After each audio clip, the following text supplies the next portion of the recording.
Well, hello, all you ULO people. Have you got a great weekend in store or what?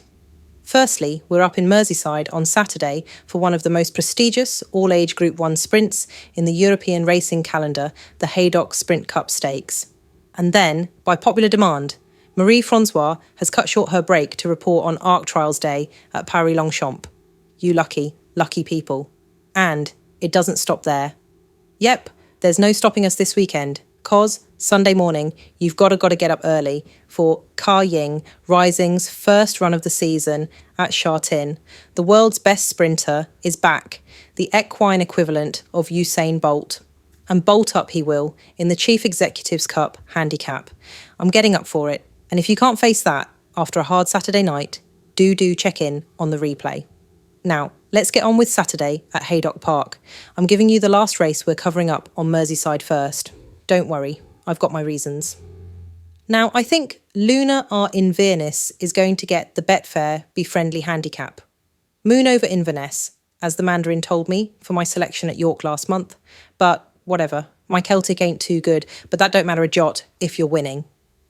So, I know Katie Scott's filly was third in that York race, but she won over course and distance here in July, and I fancy her to do it again from an excellent draw wide out in stall 9.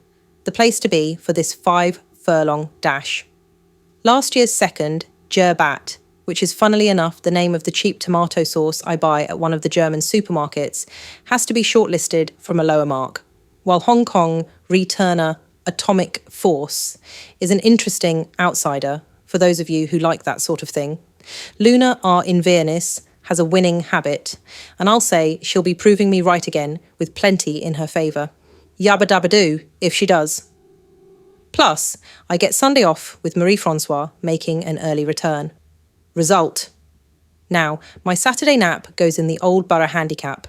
And, by George, I think I've got you a nicely priced winner here in Caballo de Mar. Well, by George Scott, to be more precise. You might remember I gave him for the Copper Horse at Ascot's Royal Doe, where he finished a creditable second after being narrowly denied by James Owen's East India Dock in the Chester Cup. But there's no doubting his stamina, and he also won here over 2 miles between those two races.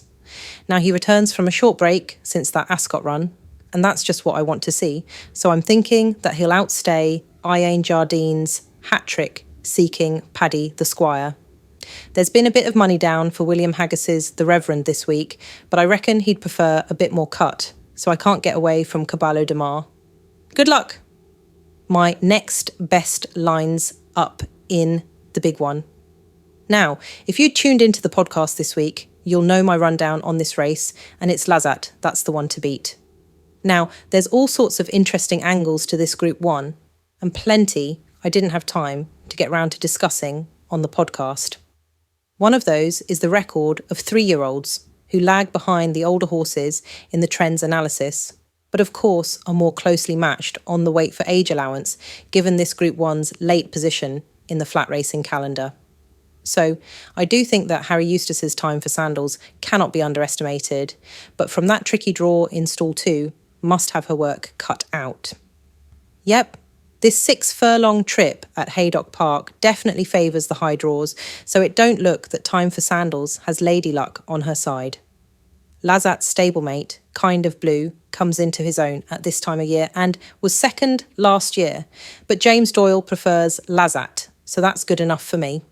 It's a big field with the maximum 17 going to post, so others to note in my book are Richard Hughes' No Half Measures and Mick Appleby's Big Mojo, My Each Way Angle, and both come from the better side of the draw. Beauvatier under Christophe Soumillon is another fascinating each way pick to complete a long list, but it's Jerome Renier's Lazare that's winning this. So, did tell you earlier we were doing things a bit in reverse order.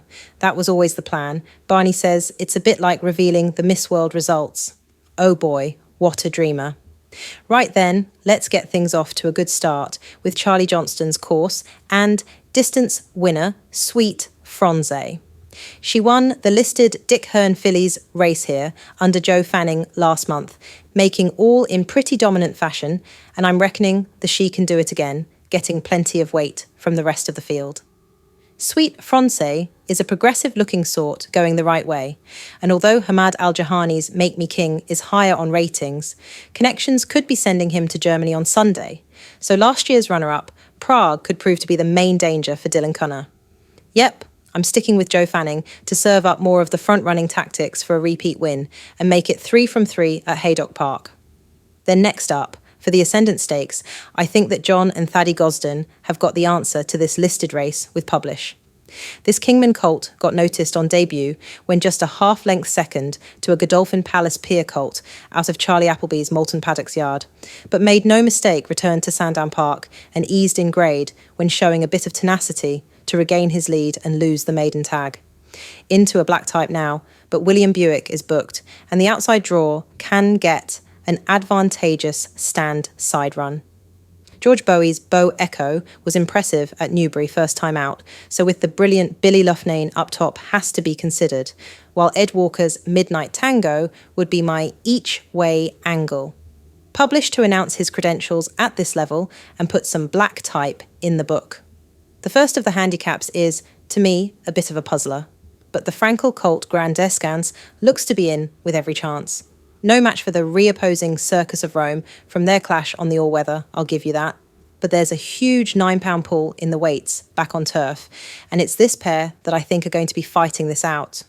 Stamina could be an issue for Grand Descans on breeding, but the rain stopped on Friday morning here at Haydock, so that should help him see out the trip.